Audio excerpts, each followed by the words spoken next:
Representatives from the city of Gainesville tell me that less than 5 inches of rain fell during the storm overnight. So most of those storm-related damages were trees just like this one that were pulled from their roots, either falling onto cars or toppling over onto houses. Now, some of the limitations about having a larger person on one of these average-sized stretchers is that these orange straps wouldn't be able to clip around their midsection, and these sidebars would make it difficult for first responders to transport the patient safely. From there, use that same 4-digit code and type it into the box located on the back of the bike. Then the box will open, you'll find a key, and you can unlock the bike. Then you're ready to go for your first ride. This is CBS 4 News reporter Angie over on the coast of Dixie County, where emergency management officials say the water back here could surge up to 4 feet at the height of today's storm. The sheriff's office would not comment on what exactly was found inside of the vehicle or in the water near the car, calling it an open and active investigation. Bond says it's important to keep vegetation from getting too close to your house. Now, you can do that by trimming back your trees and shrubs and by picking up any debris near your home that could catch on fire. Angie, how's it going out there? Hi, Josh and Ann. It is a lot of fun out here in downtown Gainesville at the annual Festival of Lights ceremony. Now, where I'm standing right here is where the Union Street Farmers Market's usually held every Wednesday. But this week, it's also including tons of live entertainment. There's Hanukkah music. We had some latkes. While the water is now calm in the Gulf of Mexico and the winds have died down across Cedar Key, the destruction left by Hurricane Hermine remains. This is the most overt, complete island problem. Downtown, Dock Street, the historic district, some of our best, finest restaurants and store, our only market, residences that were very close to the water. The former captain's table in shambles. And though it's been 3 days since the storm ripped through, Dock Street remained shut down to traffic, giving business owners and their families a chance to rebuild. Just east of Dock Street sits the Cedar Cove Hotel. Now, while it's the largest hotel on the island, it was also one of the hardest hit. The entire bottom floor destroyed. We took a walk inside the beachfront hotel to find windows of the restaurant completely blown out. The dining room, a shell of what it used to be. Staff and volunteers worked hard all morning to salvage what they could of pots, pans, dishes, and kitchen appliances that had been thrown around during the rising tide. The storm surge was what did the damage, and it's brutal. Joe Catalano is one of many volunteers that gathered at Cedar Key Fire Rescue today. The station is stocked with food, water, necessities, and rows of cleaning supplies, free to anyone in the city who needs them. It's amazing. The entire city has come together and helping everybody out and checking on everybody. And I've got crews with pickup trucks going out to the remote parts of the island, making sure people have water. Residents working to clean the damage while still offering a hand to their neighbors called Cedar Key a resilient and everlasting community. I just think that's what America is about, and we are an American city, and we are very, very, very proud of our city, and we are proud of our fellow citizens. Catalano says he's confident that parts of Dock Street will be open for business in just a couple of days, and soon they'll be ready for visitors. Talk to me about your love for this community.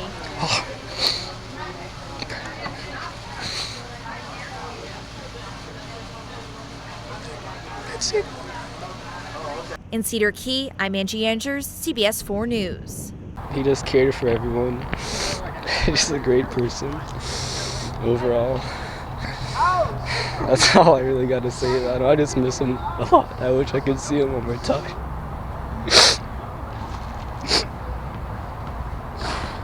10th grader Dylan Burns mourning the loss of his close friend Robert Detman.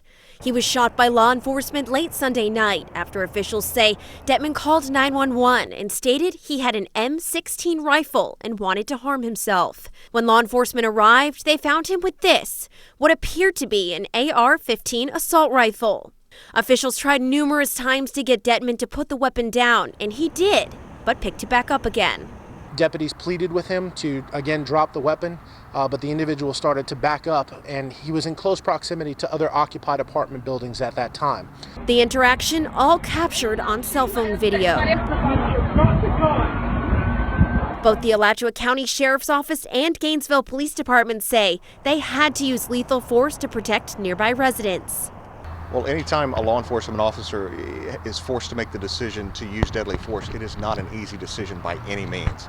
It is not something that we view as routine, and it's something that we view as a last possible resort. Officials on scene tended to his wounds, but Detman was later pronounced dead at the hospital. At this time, the investigation has been turned over to the Florida Department of Law Enforcement, while both the Sheriff's Office and GPD will be conducting internal investigations. As part of routine procedure, all 9 of those law enforcement officers have been placed on temporary administrative duties until that investigation is complete. As fast as Walmart employees could stack cases and jugs of water onto shelves, they came flying off. Lines very long, money center long. Been in there probably about an hour. It's rough. It is very rough. A steady stream of customers push their way through the packed aisles, many of them after essentials to keep their family safe if they lose power.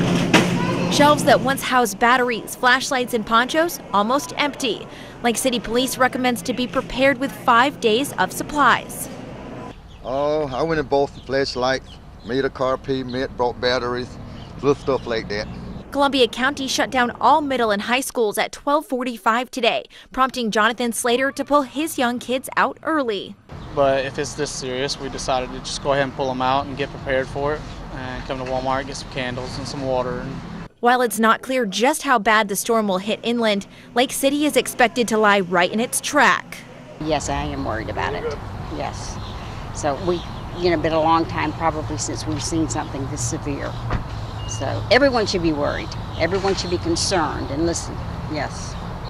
Right around 1 o'clock today, sandbags were made available to all city and county residents, and they can be picked up at your local public works department. Reporting in Lake City, I'm Angie, CBS 4 News.